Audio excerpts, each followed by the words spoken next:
अपनी नौकरी की ज्वाइनिंग के लिए निकिता मुजफ्फरपुर से मुंबई जा रही थी। मई की भीड़ भाड़ में उसका कंफर्म टिकट नहीं हो पाया था और वह वेटिंग में टिकट लेकर जाने को विवश थी। अपनी बोगी में जाकर वह इधर उधर नजरें घुमाते हुए देख ही रही थी। तभी मिस प्लीज इधर बैठ जाए की आवाज सुनकर उसने मुड़कर देखा तो एक नवयुवक उसे बैठने की जगह दे रहा था। इस लंबी दूरी के सफर में एक अदद सी सीट का मिलना उसके लिए रेगिस्तान में पानी मिलने के समान था। टीटी के आने पर अपनी परेशानी का मिला यह समाधान उसने सच्चाई के साथ बता दिया।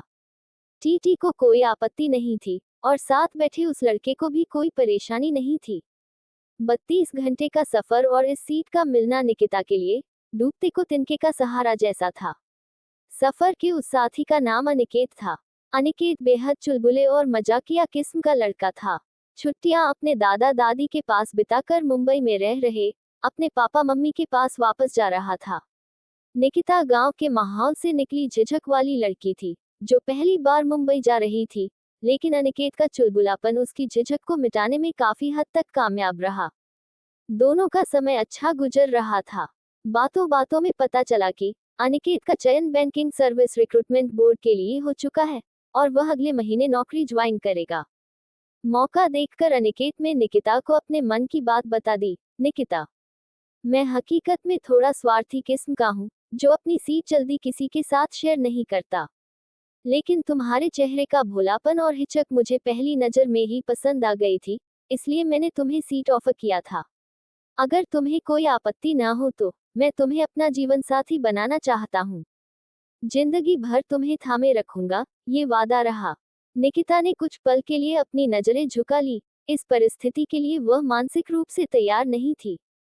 उसका शरीर कांप रहा था, वह पूरी तरह नर्वस सी हो चुकी थी। अनिकेत ने मौके की नजाकत को समझते हुए फिर से बोलना शुरू किया। देखो, अगर तुम्हें मैं पसंद नहीं तो कोई बात नहीं, आगे से मैं इस मुद्दे पर कोई चर्चा नहीं करूंगा। सॉरी। कुछ पल की चुप्पी के बाद निकिता के शब्द फूटे। आप भी मुझे अच्छे लगे, पर मेरे मम्मी पापा, वे इस शादी के लिए शायद नहीं मानेंगे। हमारे परिवार में अभी तक किसी का प्रेम विवाह नहीं हुआ। तुम उसकी चिंता मत करो, तुम्हारे मम्मी पापा को मनाना मेरा और मेरे परिवार वालों की जिम्मेदारी है। मुझे उम्मीद है वे अपनी बेटी के प्यार की खातिर इस विवाह को अपनी स्वीकृति जरूर देंगे। अगर मेरी शादी तुमसे नहीं हुई तो मैं आज एक वादा तुमसे और करता हूँ कि मैं आजीवन अविवाहित रहूंगा। निकिता की आंखों से आंसू निकल पड़े। उसने कहा, आपकी बातों से मुझ में भी हिम्मत आई है। मैं अपने मम्मी पापा को इस शादी के लिए मनाने का पूरा प्रयास करूंगी। अगर फिर भी वह नहीं माने तो आज मैं भी आपसे एक वादा करती हूँ कि मैं भी आजीवन अविवाहित रहूंगी। और इतना कहते हुए वह अनिकेत के सीने से लग गई। इस बात से पूरी तरह बेखबर कि आसपास के नजरें उन्हें निहार रही थी और दो दिलों को मिलते देख मुस्कुरा रही थी। बच्चों, तुम दोनों परिणय सूत्र में अवश्य बंधोगे, मेरा भी आशीर्वाद तुम्हारे साथ है। यह आवाज पास की सीट पर बैठे एक बुजुर्ग की थी। दोनों झेपते हुए एक दूसरे से अलग हट गए और एक नई प्रेम कहानी की शुरुआत हो चुकी थी, मुकम्मल होने के लिए।